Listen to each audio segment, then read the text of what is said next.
नाज़रीन आदाब, मैं हूँ अब्बास फ़ज़ल और आप देख रहे हैं एमएमसी न्यूज़ इंडिया। इस वक्त हमारे साथ खास बातचीत करने के लिए मौजूद हैं डॉक्टर मुमताज़ आलम रिज़वी साहब, जो कि सीनियर जर्नलिस्ट हैं। आज हम इनसे जो नू में ब्रिजमंडल यात्रा को लेकर बवाल मचा हुआ है, इजाज़त न मिलने के बावजूद विश्व हिंदू परिषद वाले यात्रा निकालने के लिए उतावले हो रहे हैं। इस पूरे मामले पर हम बात करेंगे मुमताज़ आलम साहब से। मुमताज़ साहब, सबसे पहले आपका बहुत-बहुत खैर मकदम। जी, शुक्रिया बहुत-बहुत। मुमताज़ साहब, जो नूह का पिछले जो यात्रा निकली थी उसको लेकर कितना बवाल हुआ, वॉयलेंस हुआ वहाँ पर, उसके बावजूद यात्रा अधूरी रह गई थी। अब वीएचपी वालों का ये कहना है कि आज हम फिर से यात्रा निकालेंगे, जबकि प्रशासन की तरफ से और यहाँ तक कि खुद खट्टर सरकार ने इजाज़त नहीं दी है, साफ तौर पर मना किया है। उसके बावजूद यात्रा निकालने के लिए विश्व हिंदू परिषद वाले ज़िद कर रहे हैं। इसको किस तरीके से देखते हैं? क्या माहौल को ख़राब करने की कोशिश की जा रही है?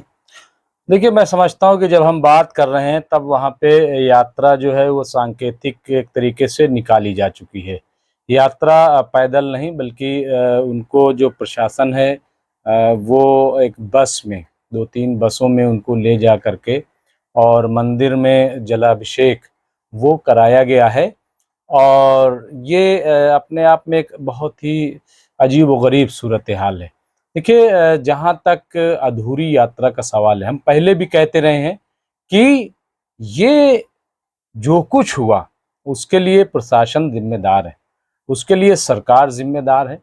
अगर वो ठीक-ठाक फ़ोर्स तैनात कर देती, जबकि 2-3 दिन पहले से हालात ख़राब हो रहे थे और आज वीएचपी के लोगों ने भी ये माना कि जितनी फ़ोर्स आज लगाई गई है, अगर इससे आधी फ़ोर्स अगर इससे पहले लगा दी जाती तो ये हालात पैदा न होते। अब जबकि 28 अगस्त की एक डेट तय थी, अधूरी यात्रा को पूरा करना था, तो मैं समझता हूँ कि ये अच्छा खासा वक्त था। और अगर दोनों तबके के लोगों को एक साथ बिठाल करके और अगर एक समझौते की बात हो जाती, बातचीत हो जाती, एक समन्वय बनाने की कोशिश की जाती, तो मैं समझता हूँ कि आज दुनिया में बहुत अच्छा मैसेज जाता हिंदुस्तान के ताल्लुक से।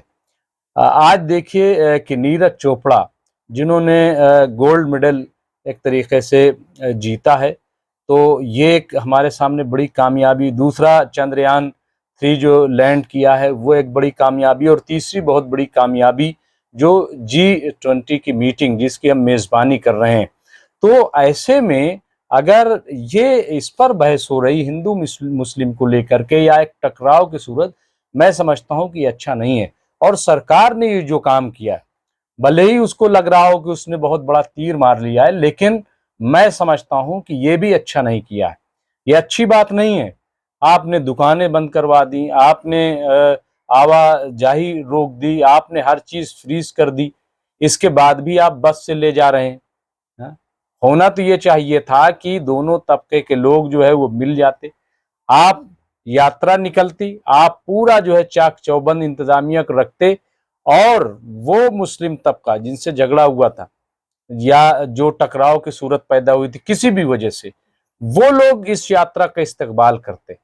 तो एक बहुत अच्छा जो है सद्भावना जिसकी बात जो है, शांति तो आपने कायम कर दी पूरी तैनाती करके, लेकिन सद्भावना कायम नहीं हुई।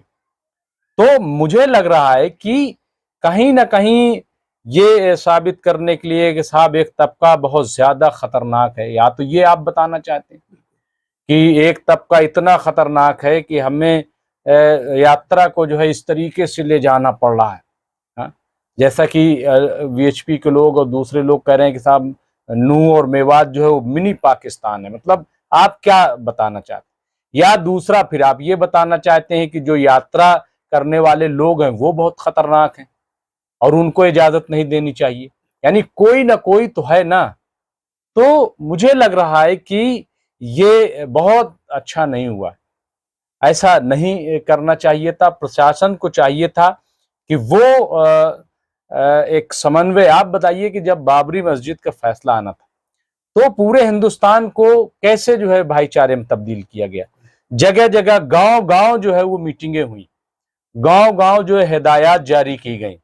हाँ, और उसके बाद जब बाबरी मस्जिद पर फैसला आया तो आप देखिए कि कहीं कोई हंगामा नहीं हुआ, न कहीं पत्थरबाजी हुई, न कहीं झगड़ा हुआ, न कहीं लड़ाई हुई। तो ये तो बहुत मामूली सी बात थी। और फिर आप जिस तरीके से बिट्टू बजरंगी और उनके साथियों पे गिरफ्त की, मोनू मानेसर को भी आप गिरफ्त कर लेते, उनको भी उसको भी गिरफ्तार कर लेते, और फिर जो बैड एलिमेंट्स थे आपकी नजर में, 300 से ज्यादा तो गिरफ्तारियां ऑलरेडी हो ही गई हैं, फिर खतरा किस बात का था? ये क्यों इतना ज्यादा जो है ये पूरा ड्रामा किया गया कि साहब उनको वहां से बस पे बिठालना और पूरा सब फ्रीज करना, और बस से गोया कि ये नूह मेवात नहीं, ये कश्मीर है। आमतौर से तो ये सब कश्मीर में देखा जाता है कि इस तरीके से सुरक्षा और कड़ा कवच और ये वो, भाई क्या दिखाना चाहते हैं देश में? बार बार मैं ये सुनता हूं कि साहब मुजफ्फरनगर मिनी पाकिस्तान, मेवात मिनी पाकिस्तान, कुछ और जहां मुस्लिम पॉकेट्स हैं। भाई क्या है ये? आप हिंदुस्तान में कई पाकिस्तान बनाने की बात कर रहे हो? भाई सब हिंदुस्तानी हैं और मेल मिलाप की मिसालें यहाँ पे मौजूद हैं। बिल्कुल। हाँ, और मुझे लग रहा है कि ये कोई डर नहीं था, ये डर मुसलमानों का नहीं था, क्योंकि भारतीय किसान यूनियन के एक बड़े लीडर राकेश टिकैत ने कहा था कि अगर वीएचपी ने यात्रा निकाली और हालात खराब करने की कोशिश की तो फिर हमारे पास ट्रैक्टर खड़े हुए हैं, किसान मौजूद हैं, और मैं ट्रैक्टर यात्रा निकालूंगा और इनको रोकूंगा। तो चूंकि ये मुझे लग रहा है कि बहुत इंपॉर्टेंट है कि किसान जो है वो सामने आया कि ये लोग सही नहीं है, ये सही नहीं करते, इनकी मंशा सही नहीं है। तो हमारा देश जो है वो धर्म प्रधान देश है।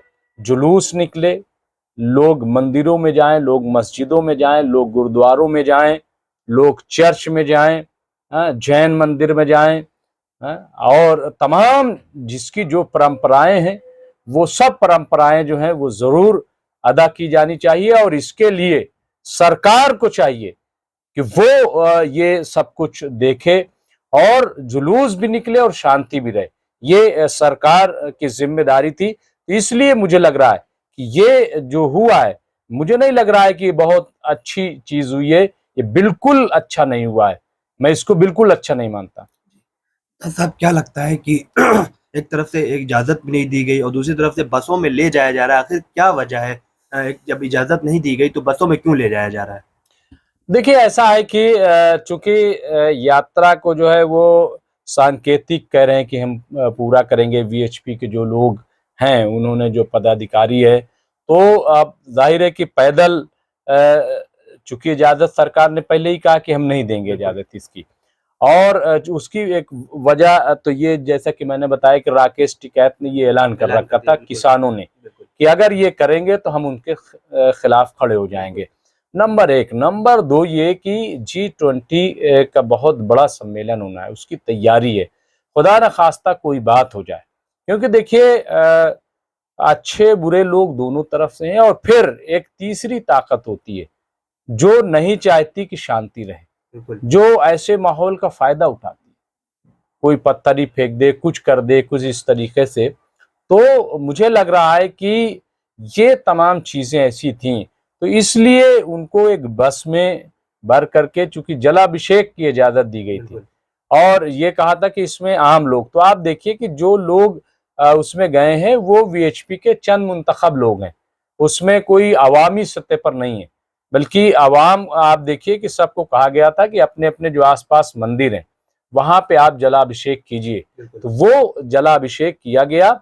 और देखिए ऐसा है कि एक चीज और हम ये कह लें, सवाल मुझसे है, लेकिन ये मामला सरकार और जो यात्रा निकाल रहे हैं उनके बीच का है।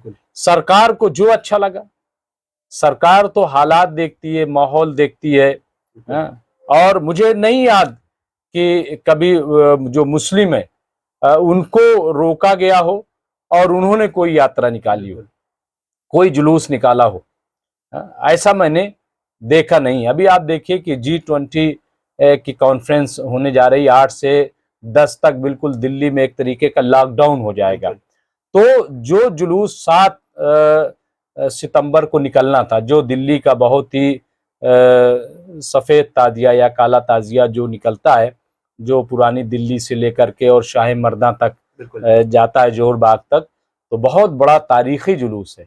लेकिन आप देखिए कि जब चूंकि एक बड़ी मीटिंग होने वाली है, तो अब खबर ये आई है कि एक दिन पहले ही पहले कर 6 तारीख को ही वो जुलूस निकाल लिया जाएगा।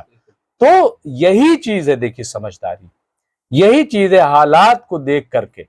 और कोई मजहब जो है वो टकराव नहीं सिखाता है, नहीं टकराव सिखाता है, बल्कि आप कैसे जो है वो शांति रहे, कैसे भाईचारा रहे, ये बहुत इंपॉर्टेंट है। लेकिन अगर कोई लड़ना ही चाहता है, कोई झगड़ना ही चाहता है, कोई माहौल ही खराब करना चाहता है, मैं समझता हूं कि ये ठीक नहीं है।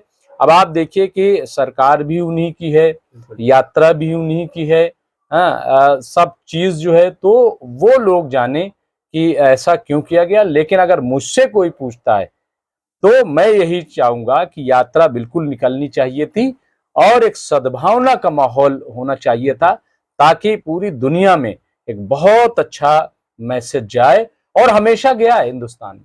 गंगा जमुनी तहजीब की तस्वीरें जो हैं, आपस में भाईचारगी की तस्वीरें सामने आई हैं।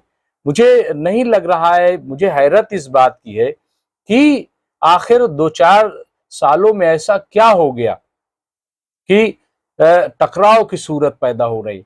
हाँ? हर जगह पत्थर, पहले कश्मीर से खबर आती थी कि साहब वहां पत्थर चलते हैं, अब पूरे देश में पत्थर चल रहे हैं, जबकि देश में एक मजबूत हाथों में हुकूमतें बताई जाती है। भाई ये कौन से मजबूत है। और फिर आज जिस तरीके से नूह मेवात में किया गया कि बसों में जो यात्रा निकालने वाले थे उनको ले गया, सिक्योरिटी में उनको ले जाया गया, ये कहाँ है, कहाँ हम रह रहे हैं।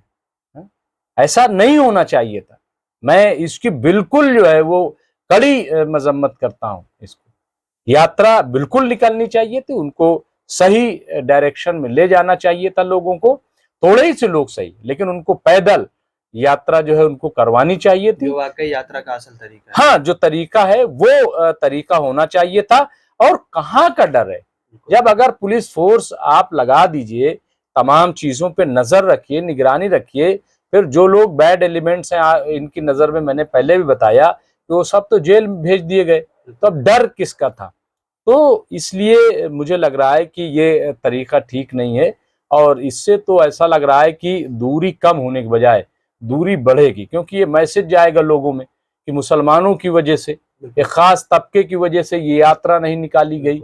और सरकार भी मजबूर थी, सब कुछ बंद कर दिया गया, मतलब एक बड़ा सनसनीखेज उसको बना दिया फिर गया। वही एक तबके को जो है, हाँ, मतलब एक सनसनीखेज, कि अब मैं अभी डिबेट में था, वहां यही तो कहा जा रहा था कि ये मुसलमानों की वजह से नहीं निकल पा रही, अरे भाई फिर वही जिम्मेदार हो गया।